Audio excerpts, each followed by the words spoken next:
Hello friends, अस्सलामु अलैकुम and welcome back to my channel.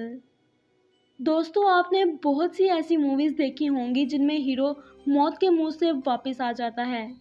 आज की इस वीडियो में मैं भी आपको एक ऐसी ही सर्वाइवल स्टोरी के बारे में बताऊंगी, लेकिन फ़र्क सिर्फ इतना है कि ये कहानी बिल्कुल सच्ची है, जिसके बारे में जानकर यकीनन आप भी हैरान और परेशान रह जाएंगे। दोस्तों, ये कहानी है डॉगलस मॉवसन की, जो कि 5 मई 1882 को इंग्लैंड में पैदा हुए थे। डॉगलस दरअसल एक ऑस्ट्रेलियन जियोलॉजिस्ट और एंटार्कटिक एक्सप्लोरर थे। डॉगलस की पैदाइश तो इंग्लैंड में ही हुई थी, लेकिन उनके बचपन में ही उनकी फैमिली ऑस्ट्रेलिया में शिफ्ट हो गई थी। उन्होंने 1905 में सिडनी से अपनी माइन इंजीनियरिंग और जियोलॉजी की डिग्री हासिल की, जिसके बाद डॉगलस ने Roald Amundsen, Robert Falcon Scott, Sir Ernest Shackleton के साथ मिलकर एंटार्कटिक एक्सप्लोरेशन भी पूरा किया था। लेकिन 1910 में डॉगलस ने खुद ही एंटार्कटिका एक्सप्लोरेशन करने का फैसला किया।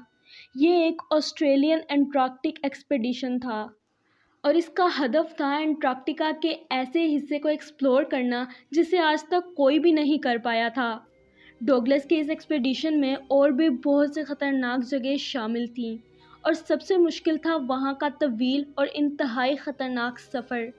ऊंची ऊंची बर्फ़ की चट्टानों से ढके अंटार्कटिका बरे आज़म का सफ़र डॉगलस के लिए बहुत ही ज़्यादा मुश्किल होने वाला था। सारी तैयारी मुकम्मल हो जाने के बाद आखिरकार 2 दिसंबर को डॉगलस अपनी टीम के साथ इस रिसर्च एक्सपीडिशन के लिए निकल पड़े। इस एक्सपीडिशन में डॉगलस के साथी थे डॉक्टर ज़ेवियर मैटिस और बेलग्रेव निनिस। इन दोनों साथियों के अलावा 12 सर्च डॉग्स को भी इस एक्सपीडिशन में शामिल किया गया ताकि सर्च मिशन में उनसे मदद हासिल की जा सके। कुछ ही दिनों में जहाज़ एक कुदरती बंदरगाह के किनारे पहुंचने में कामयाब रहा। डॉगलस ने यहाँ लकड़ी का एक ऑफिस बनाया और उसे केप डेंशन नाम दिया। तकरीबन 1 महीने की लंबी ट्रैकिंग और तलाश के बाद डॉगलस और उसके 2 साथियों ने अपने सर्च डॉग्स के साथ उस एक बर्फ़ के मैदान को पार कर लिया और फिर यहाँ से उनकी मुश्किलात में और भी ज़्यादा इजाफा होना शुरू हो गया। दरअसल इस बर्फ़ के मैदान को पार करते वक्त बर्फ़ से ढकी दरारों में सैकड़ों फीट की गहराई में गिर जाने से उनके एक साथी बेलग्रेव और 6 सर्च डॉग्स की मौत हो गई। इसके साथ ही इनके खाने का ज़्यादातर सामान भी उस पानी में गिर गया। फिर डॉगलस और उनके बचे हुए साथी ज़ेवियर ने बेस कैंप वापस जाने का फ़ैसला किया, लेकिन अब उनके पास महज 10 दिनों का ही खाना बाकी बचा था, क्योंकि उनका खाना और कैंप्स बेलग्रेव और उन कुत्तों के साथ पानी में ही गिर गए थे। डॉगलस और ज़ेवियर की मुश्किलात में अब इजाफा हो गया था, क्योंकि खाना तो अब उनके पास महज 10 दिन का ही बचा था, लेकिन बेस कैंप वापस जाने में कम से कम 1 महीने का वक्त लगना था। मगर जो होगा देखा जाएगा। इसी उम्मीद के साथ डॉगलस और ज़ेवियर वापस बेस कैंप की तरफ लौट गए। रास्ते में जब उनका खाना ख़त्म हो गया तो उन्होंने अपनी भूख मिटाने के लिए कुछ कुत्तों को काट कर उनका गोश्त खा लिया और उनके कुछ पार्ट्स बाकी के कुत्तों को भी खिला दिए। लेकिन डॉगलस और ज़ेवियर के लिए परेशानियां लगातार बढ़ती ही जा रही थी। बर्फ़ से भरी चट्टानें और बर्फीला तूफ़ान दोनों ही उन दोनों के लिए बहुत ही ज़्यादा मुश्किलात पैदा कर रहे थे। वो लोग इस बात को समझ गए थे कि वो ज़्यादा दिनों तक इतनी ज़्यादा ठंड में सरवाइव नहीं कर पाएंगे, और उनका ये अंदाज़ा बिल्कुल सही था, क्योंकि डॉगलस के साथी ज़ेवियर इस ठंड को ज़्यादा देर तक बर्दाश्त नहीं कर पाए और फ्रॉस्ट बाइट का शिकार होने की वजह से रास्ते में ही उनकी मौत हो गई। और डॉगलस की हालत भी अब बहुत ज़्यादा ख़राब होने लगी थी।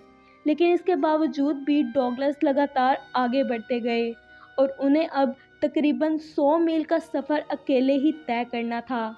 लेकिन तभी अचानक इसी दौरान उनके साथ एक इंतहाई खौफनाक हादसा भी पेश आया। दरअसल जब वो वापस आ रहे थे तो अचानक उनके पैर फिसल गया, जिसकी वजह से वो एक गहरी खाई में गिरने से बड़ी मुश्किल बचे, क्योंकि हार्नेस की मदद से वो लटके रहे।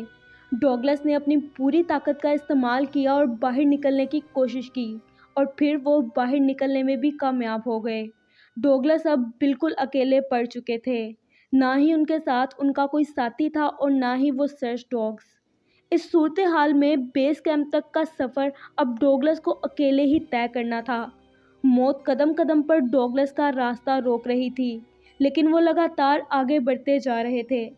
फिर अचानक उनके पास एक मैसेज आया कि केप डेंचन, जहां उन्होंने अपना लकड़ी का ऑफिस बनाया था, वो अब उनसे तकरीबन 24 मील की दूरी पर ही मौजूद था।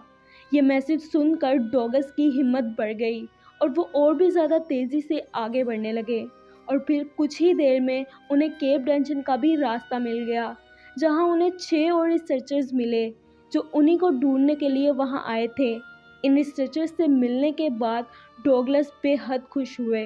इसके बाद वायरलेस का इस्तेमाल करते हुए उन्होंने जहाज़ को वापस बुलाने की कोशिश की, लेकिन मौसम इतना ज़्यादा ख़राब हो चुका था कि जहाज़ का वापस किनारे पर लौटना नामुमकिन था।